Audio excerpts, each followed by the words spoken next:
que ajuda. Então, mas daí não memória, importa... memória faz parte disso que a boa gente chama parte de das inteligência. definições de inteligência. Tá bom. A Isso, memória entra. Porque então- se você não tiver boa memória, a sua inteligência meio que também não serve para muita coisa. É a capacidade de aprender, ou seja, de entender que aquele caminho não tem saída e que você não deveria ir pra lá, que não é algo simples. Tá. É simples pra gente porque a gente faz isso corriqueiramente, mas não é tão simples.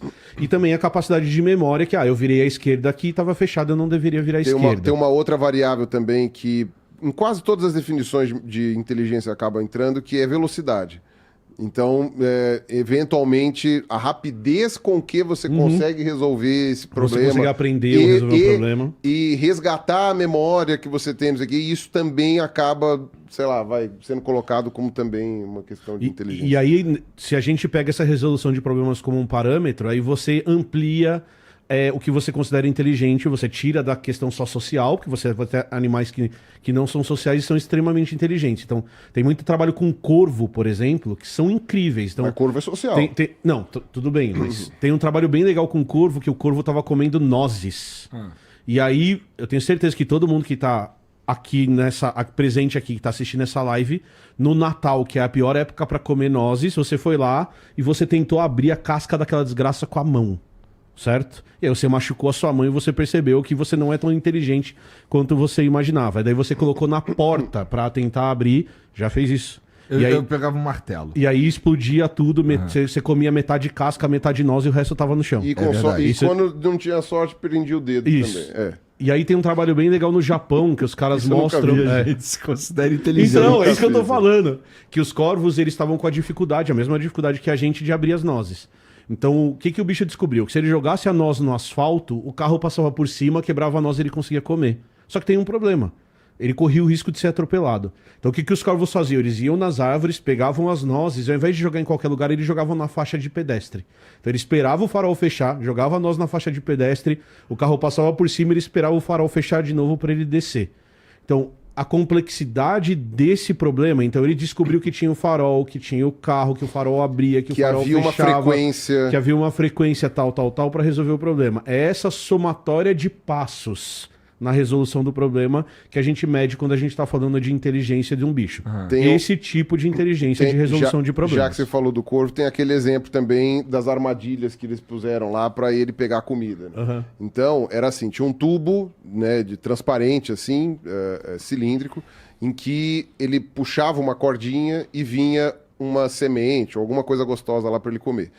E aí, em determinado momento, tiraram aquela cordinha e deram um arame. Falaram assim, vai, se vira aí. E aí o que acontece? Ele subiu, viu a distância que estava lá o negócio, pegou o arame com o bico e ficou cutucando lá. Só que aí não adianta nada, porque você tinha uma plataforma lá e o arame só afundava, a semente não pegava, né? E a semente estava no pratinho aqui. O filho da puta foi no cantinho. E assim, os próprios cientistas filmando não acreditavam no que eles estavam vendo. Isso daí tem vídeo na internet, então não precisa acreditar. Você Tá vai na atrás. internet, é verdade. É verdade. Exatamente. Não, mas isso daí tá na revista que foi publicado o negócio. Tá num lugar confiável, não é fake news. Então, que aí o que acontece? O corvo foi batendo o araminho no chão até formar um ganchinho. Aí ele pegou, enfiou o gancho dentro do negócio, pegou o pratinho com o ganchinho, puxou e comeu o negócio. Ou seja, ele criou uma ferramenta que ele percebeu, ele falou assim, tá, tem um negocinho lá que dá para prender. E eu tenho um arame. Então eu vou dobrar isso daqui e colocar... Então é um nível de etapas, né, de etapas e de percepções que você tem que ter, que aí a gente colocou, tá? O corvo é... E aí dá pra medir sociabilidade também. Tem um trabalho com macacos que é bem legal, com macaco prego, e aí tem replicações com outros macacos, que eles queriam saber se os bichos eles conseguiam perceber que as recompensas que eles estavam recebendo eram diferentes e se eles tinham um senso de justiça ou não.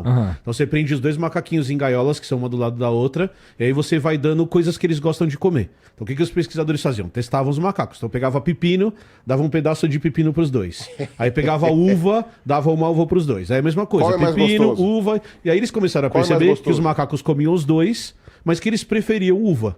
Depois de fazer isso por uma semana, 10 dias, num dia o pesquisador chegava e dava. E os bichos, assim, você dava pepino pros dois, eles comiam na boa. Você dava uva pros dois, eles comiam na boa. Depois de um tempo de treinamento, eles chegaram e deram uva para um macaco e pepino pro outro. Quando os dois recebiam pepino, os dois comiam. Quando um recebeu uva e o outro recebeu pepino, o que recebeu o pepino ficou puto. Jogou o pepino, começou a bater na gaiola. Por quê? Porque ele tem noção de que ele recebeu um prêmio que ele deveria ter recebido diferente do outro. Então ele tem essa noção de injustiça num sentido menos complexo da palavra, individual, daquilo que está acontecendo com ele. Então ele consegue olhar para o lado, perceber que aquilo é diferente e perceber que o que ele recebeu é pior do que o que o outro recebeu. E aí a hora que você faz o experimento com crianças de 3, 4 anos, a resposta das nossas crianças tende a ser muito parecida. Em alguns casos, as crianças vão ficar revoltadas com o que recebeu, em outros, elas vão compartilhar aquilo que receberam com a amiguinho. Então, você recebeu tem caso do macaco que compartilhou também. Compartilhou. Então, eu recebi 2 uvas e você recebeu um pepino, o macaco também compartilhava para resolver esse problema. Não tinha o risco de um macaco desse aí simplesmente gostar mais de pepino? Não tinha, por isso que... E aí tem uma característica de método científico que você não vai fazer só com 2 macacos, você vai fazer com 30. Não, você vai dividir eles em pares. O preparo da experiência você tem que saber quem são os indivíduos, você vai aprender, assim, por exemplo, é aquilo que o Emílio falou, você faz um estudo nesses indivíduos para saber o que eles preferem.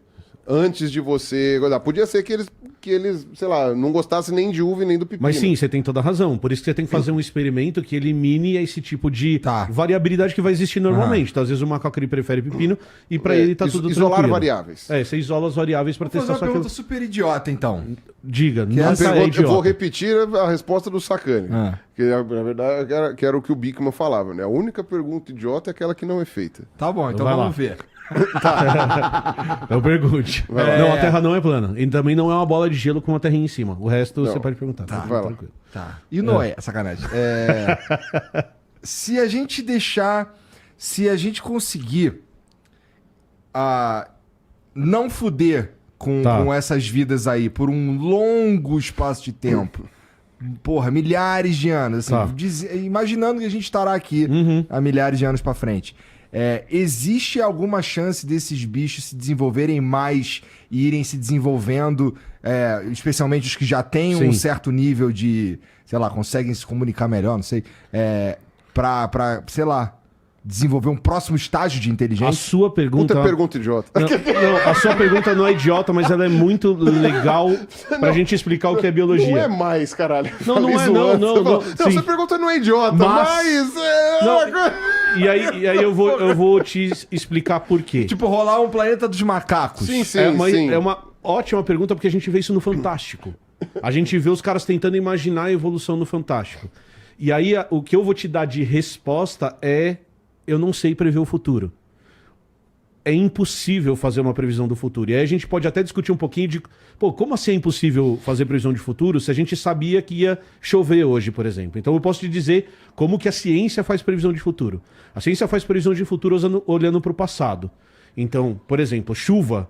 Eu meço temperatura, umidade e pressão do ar. Por exemplo, não sou meteorologista, não sei o que se mede, mas, por exemplo, eu meço de 10 mil dias no passado, e aí eu consigo perceber que sempre que tivesse nessas condições, chovia.